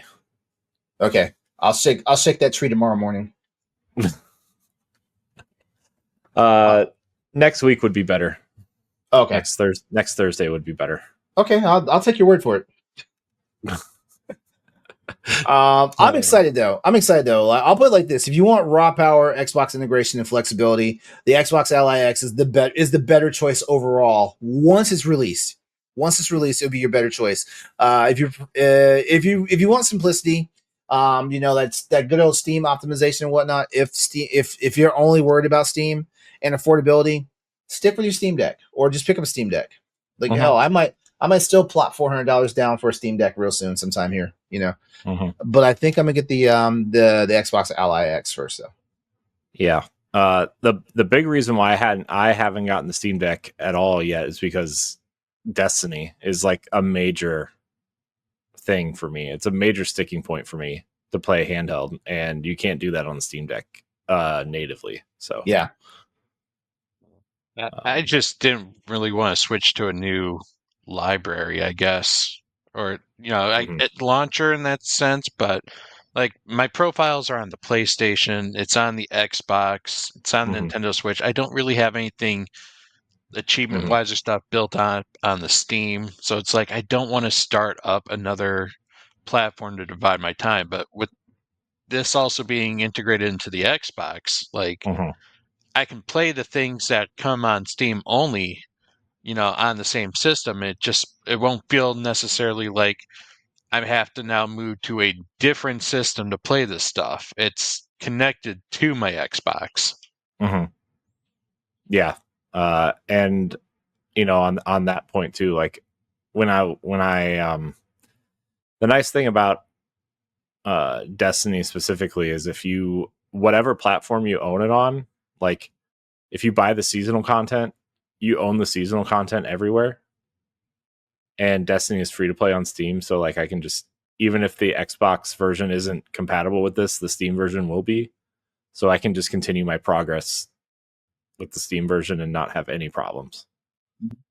Plus, this integrates the Xbox chat system, which I can play with my friends still. Like, that'll be nice. But yeah, I think maybe that's part of the reason too, Pat, why PC gaming is kind of, I don't need another platform to spend money on and build up a profile and achievements and gamer tags and friends lists. And I'm going to cry a little bit, but LeRon left. We started talking bad about PC gaming. LeRon left. He's gone. Don't talk about my Steam like that. You hurt Gabe's Talk about feelings. the Half-Life 3 We- is real. He'll come out. Yeah. Uh, No, I'm just a little worried about the price point, but I think it would be something that I would pull the trigger on, even if it was, say, $800. yeah. I mean, I look at my cell phone, and that one was over. I think that one was like $1,000, and so it's like it's could possibly get kind of the same use as the cell phone. Yeah. And I mean, I'm keeping in mind too that it's not just an Xbox in handheld form too. It is a Windows based PC, which I could plug into a monitor theoretically and kind of have a PC as well, which I haven't had in a long time. Not that I would use it, but if I needed one. Mm-hmm. So yeah. That also just like work on a TV. Like if I wanted to just plug it up to my TV and then just hook up a Xbox controller to it. Mm-hmm. Yeah. Xbox syncs right to it. It also comes with a dock in the box, LeRon says. Ooh, So dock. yeah. So that's a plus. I don't know. The more I look at this, the more I like really want one, and the more concerning the price becomes. But look, as long as it's not like $1,000, I will probably get one. Yep. I think $1,000 is the that's where I say yeah, I'll stick with my Switch for now. And that's where your wife will be like, I think I might get a new husband now. Yeah. Man, you think if my wife divorced me, I would have to give her half of my Joy-Cons? At least you have enough Joy-Cons. You'd still have a set somewhere. It's true. I did buy a second set. Just in case. Just in case. Smart man. Yeah. I don't know how you would split the screen though. I don't know. I'll give her my Switch Lite, call it a day. Be like, it's the best one. Yeah, it's the smallest. You can put it in your purse. You'll be fine. Mm-hmm. Oh boy. Good times. I really wish this was out now so I could take it on vacation with me. But won't be You doing got that. your Switch too. I do. You can take that one on your vacation and try out all the cool, nifty little upgrades. Yeah. I gotta find a game to play. I thought about finally tackling a Persona game on vacation. Because I'm like coming off of Expedition 33 and I can't take it with me, so I'm still in that turn-based RPG mood, and I've been wanting to play Persona. I've actually been wanting to play Metaphor, but also not on Switch 2 yet. Yeah. So we'll see. Did you play Xenoblade Chronicles? Oh yeah, I forgot. I downloaded Xenoblade yesterday. I'll play that. There we go. Did you buy we're talking about Switch, right? The Switch 2? Mm-hmm. Did you buy one of the SD Express cards yet? I did. Okay. What size did you get? 256 because it's the biggest you can buy at the moment. That's not like some children duct tape this together in China and send it to me. Which brand? Mario on the package. Which brand did you buy? I bought the SanDisk the specific one with Mario on the box. Is that the 77? Wait, that sounds like it's more expensive than $77. It was $63. Oh, where'd you get it at? At Best Buy? Okay. Walmart. Sorry. Oh, Walmart? Yeah. But I would assume it's the same at Best Buy.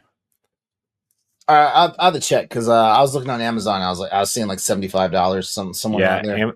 They're not cheap on Amazon yet. So, well, LeRon, what do you say we head into some questions? Unless you want to talk about this some more. No, I'm good. We basically said what we need to say about the Xbox Ally, right? Yeah. I'm good. because the more I look at it, I'm like, man, this is a nice looking device. I gotta close this window because I'll just keep looking at it. I'll just keep staring.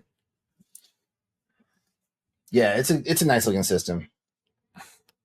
Staring at it like that girl at the club that you know you can't have. I'm excited for it.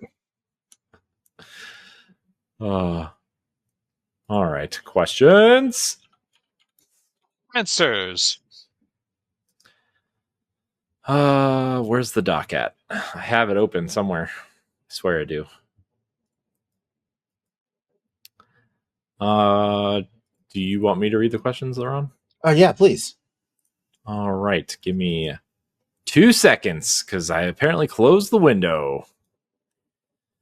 That's not it. That's the template.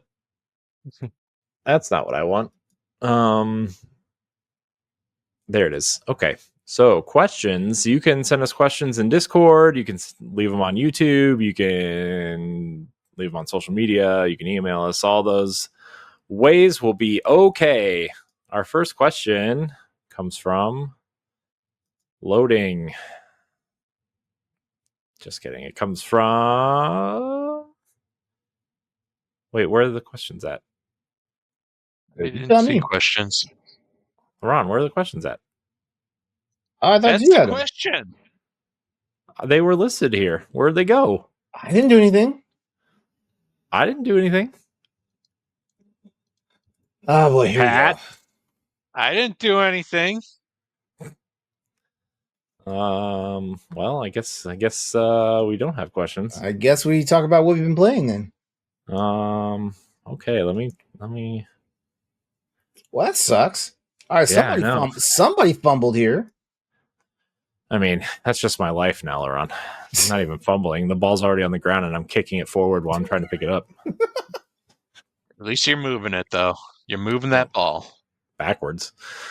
All right, I guess we could talk about what we've been playing. Pat should go first. He's probably got 3 hours worth of games to talk about because he hasn't been here in a while. Well, he could, but just for the sake of time and the fact you guys probably already talked about some of them. Yeah, we have 20. We have 20 minutes till our time limit is up for clips. So. Yep. No. I played games like Expedition 33, and for me that's like my game of the year right now.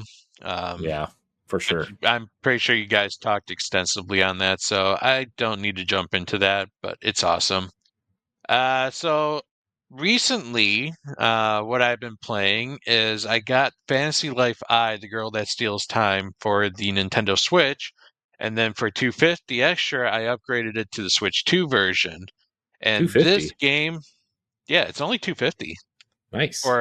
Yeah, it's like one of those patches that upgrades a lot of performance. So it's definitely well worth the $250 to just upgrade that. And nice. It is a very ambitious title. Like, I am glad to see that Level 5 has come back again, because I was worried they said they were leaving the Western markets. Mm-hmm. But this game is awesome. Like, if this is that cozy RPG experience that has like a lot of other video games all tied into it. First and foremost, it is an action RPG. You go around, you smack things with the sword on like an overworld map, you explore some dungeons. But you also have so many. One of the things in this game is that you have a life system, or just various jobs that you can tackle, ranging from combat, such as sword fighter or archer. You can do gatherer, which would be woodcutters, anglers, farmers. And then you also have a crafting classes, which are like blacksmith and tailor and furniture, carpentry. And I think there's like 14 classes in all that you can choose from and level up. And each class kind of also has a little story that goes along with it, as well as a plethora of quests to tackle for those classes. Nice. And also, it's got like its own like various dungeon crawling from random generating dungeons that you can keep going back down and to farm more materials, to other like more built dungeon just scattered across like its gigantic world. And also it's got the entire Animal Crossing game in it. You can literally build a town on an island complete with all different houses, give villagers, put them inside, these houses or have them like do other things in the village. You can terraform the land to however you want to make it and just decorate your island with all sorts of furniture and other like things that you can find out in this world. Like it is huge. Nice. Um, yeah, it's a lot of fun. Like there are some good moments in this game that just kind of make you laugh out loud.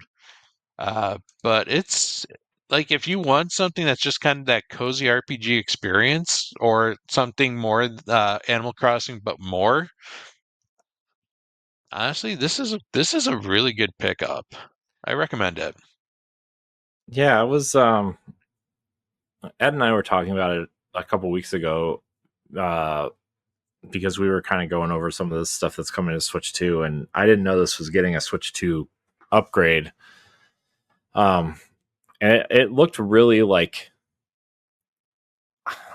cozy, like, I mean, I know there's an action RPG element to it, but it didn't look like it was some sort of like, it's not like you're playing, Dark Souls or Elden Ring, right? Like it just seemed like a If you simplified die, you can use items to just restore yourself, or I don't actually know what the penalty is for dying. You probably just get warped back to town.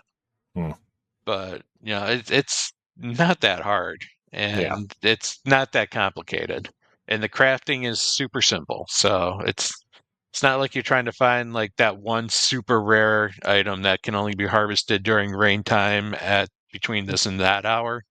Oh my gosh, that's the worst. Disney Dreamlight Valley has that, and it's like, oh my gosh. Like sometimes they ask you to make a recipe with a certain fish that can only be caught at night when it's raining, and I'm like, come on, guys. Come on. Only during the season of spring. Gosh, it's awful. Yeah. Yeah. Then the other game that I've been tackling from my backlog is the Black Myth Wukong. Ooh. Yeah. I Also coming to I Xbox a Yep. year and a half later. No, I saw that. I'm like, wow, that's kind of a coincidence. I just started playing this game again, and now it's coming on Xbox. But it was one of those things. It was one of the games that I chose for that backlog challenge. And in fact, I think it's the only one that I can remember that I chose from the backlog challenge that we submitted earlier this year. And it's I restarted it again, and I'm glad I did because that I got myself more into the combat. Like I feel like Clear Expedition or Clear Obscura Expedition 33 really helped me with my pairings and dodge timing. Mm-hmm. That it made Black Myth a little more easier for me to manage. Um, and the thing I really like about this game versus a Dark Souls game is that the combat encourages you to be aggressive Mm-hmm. instead of defensive in this game. Like they want you to run up and smack the living crap out of bad guys and then like hit that dodge button at the right time so that you kind of like slide out of the way and then you come back and like start wailing on them again. Um, so it's a faster paced game. There are a lot of cool enemy designs, a lot of freaky enemy designs as well. I literally ran into an enemy that it's basically like a body of a man tiger, but it's got the neck of a snake. And Ooh. it's like, what the hell is this abomination? Yeah. And there's other like cool, just creatures ranging from the various Chinese mythical to things that kind of look bloodborne-ish as well. It's and there's a lot of bosses in this game. And they're not all hard. There are some that are very frustrating. Um, but they are easy. Like it is something that I find myself. It's easy to just kind of see their attack patterns and start like working my way to dodge those. Like, okay, this boss can kill me in 3 hits, but most of his combos are 3 hits. So, I just got like smack, smack, dodge, smack, smack, dodge. This hit, it's going to take a little longer, so maybe I can get an extra smack in and, just kind of work it there and like pick them off, but still kind of be aggressive about it. So, it's, I think that most I've fought against a boss was for like 3 hours. And that was only like one exception. That is Everyone else I good. tend to beat in like 1 or 2 tries. So Nice. it's a fun game. I wish I do wish there was a bit of an easier mode.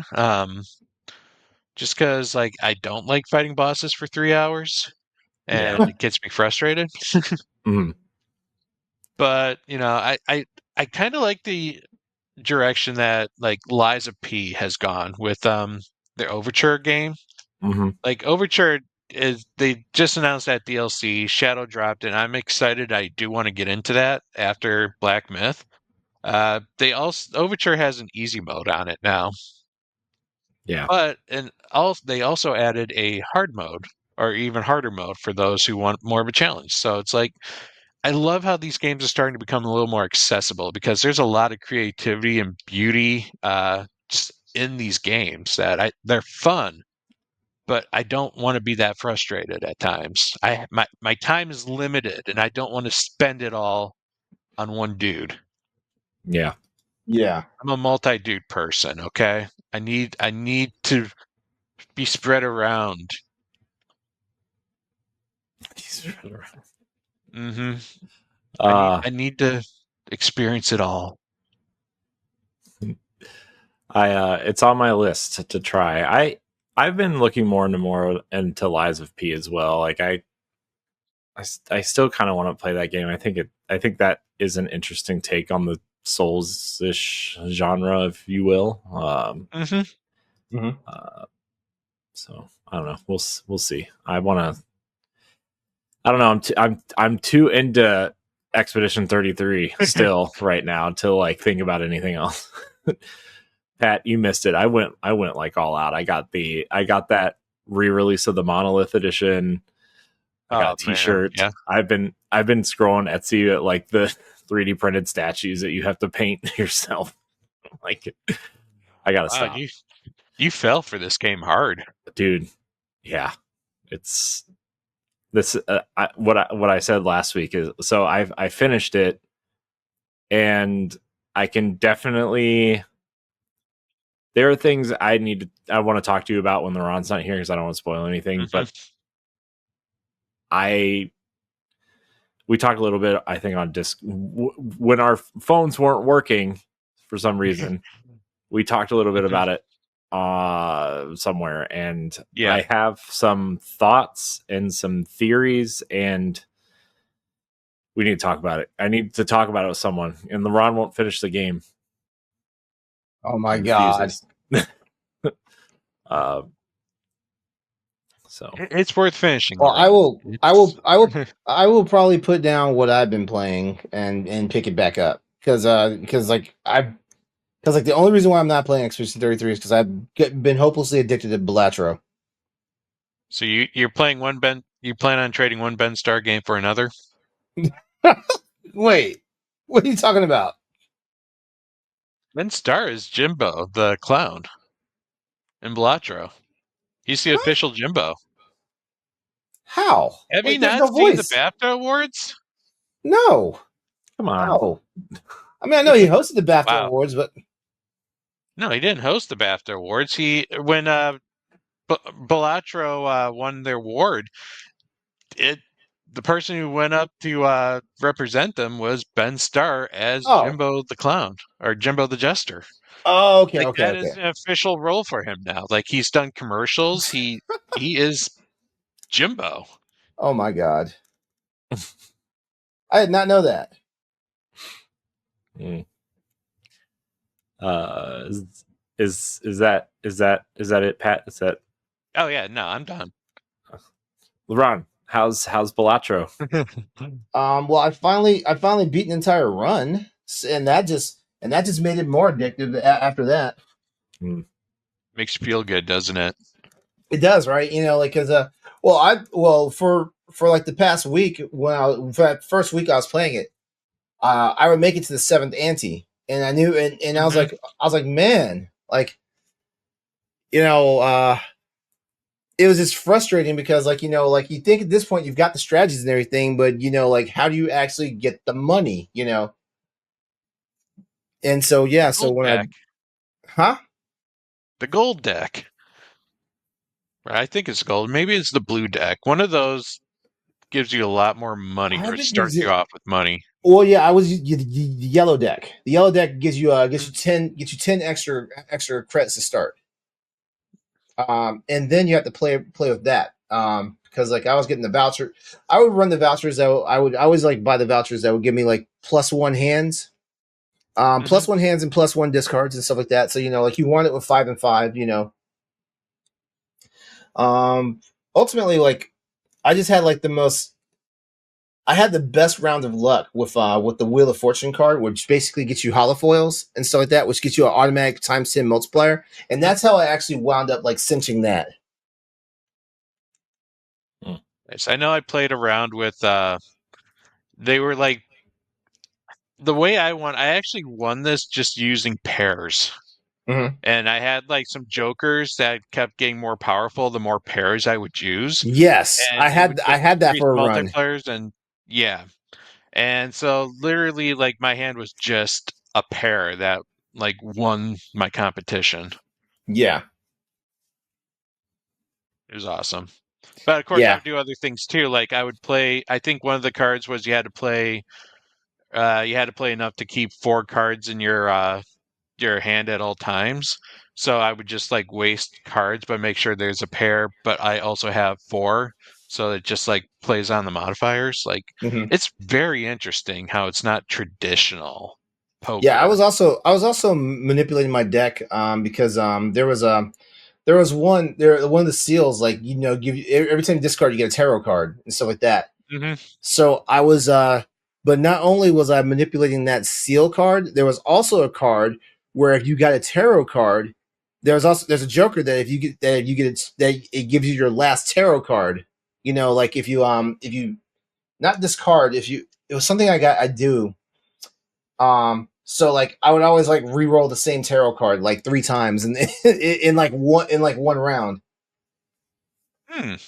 Okay. I I can't never really remember used the tarots, but I can't remember what it was. If I can duplicate it again, I'll try to make a screen. Try to take a screenshot. nice. But Nice. yeah, Balatro is fun. But I guess I do need to like sit down and like and actually get back into Expedition 33. I'm not even that far into it, so I just need to sit down and play it. I would. This is the first time in a long time I've been feeling like I want to do a spoiler cast on this game. If I can get more people to talk about it, I would love to do an Expedition 33. Yeah. Which is besides Mario Kart World, that's kind of all I've been playing. Seriously, I did play a little bit of Cyberpunk 2077 on Switch 2. I got through that first mission right, kind of right when you get to your apartment. That's kind of where I ended to go to sleep. I think that's when you figure out that Keanu Reeves is in your head. Okay, so you did the tech or the corpro espionage one. Okay, that mission. Yeah, and then Mario Kart World I've been playing. I've just been playing a little bit of a lot, but the game I've been seriously playing is my new game plus run on Expedition 33. I'm gonna go for all the achievements. I think I've been following a guide this time around. The first time I just wanted to play through it and experience it, and not have to worry about that stuff. But now that I'm like obsessed with the game, I'm gonna try to get all the achievements. So.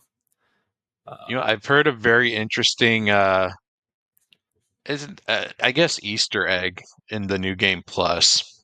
I heard that if you if you have your entire party wear the swimsuits, Yep. Yeah, the I saw bad that guy too. shows up in the swimsuit too. Yeah, I saw that too. Yeah. Which is funny. Yep. But yeah, I'm a Looney stan. She's my girl. I'm gonna keep her around for a while. Also, I love the way she moves around the world because she floats, and it makes moving around the world so much better. No, my party at the end of the game was Verso, Mael, and Monaco. Monaco was a freaking powerhouse for me. Yeah, So I had to keep him. Yeah, I've been using him in New Game Plus just because I think one of the achievements is unlock all of his abilities. Yeah, you need all the abilities. Yeah, so I've just been using him a lot. Mm-hmm. But that's it. That's all I've been playing. I don't really have anything else to say about Clair Obscur except that every time I play it, I become more and more obsessed with it. Like it's been so long since I've done this, but I've been going online and looking up theories and watching YouTube videos about theories and, the potential for more. And like, I've fallen in, Corey, I need to see you in a baguette cosplay.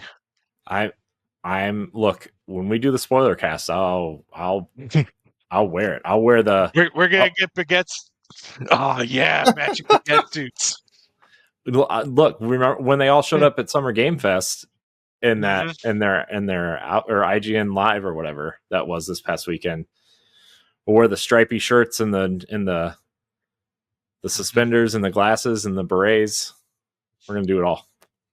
Yeah. No, when I was at PAX and went to one of Ben Starr's panels, like he was looking for audience like questions and then like running through the audience. He of course went straight for the ones that were wearing Expedition 33 baguette costumes. Mm-hmm. Like he's like, no, I have to do it purely out of bias. You are being chosen. Yeah. Okay. I'm so in love with this game.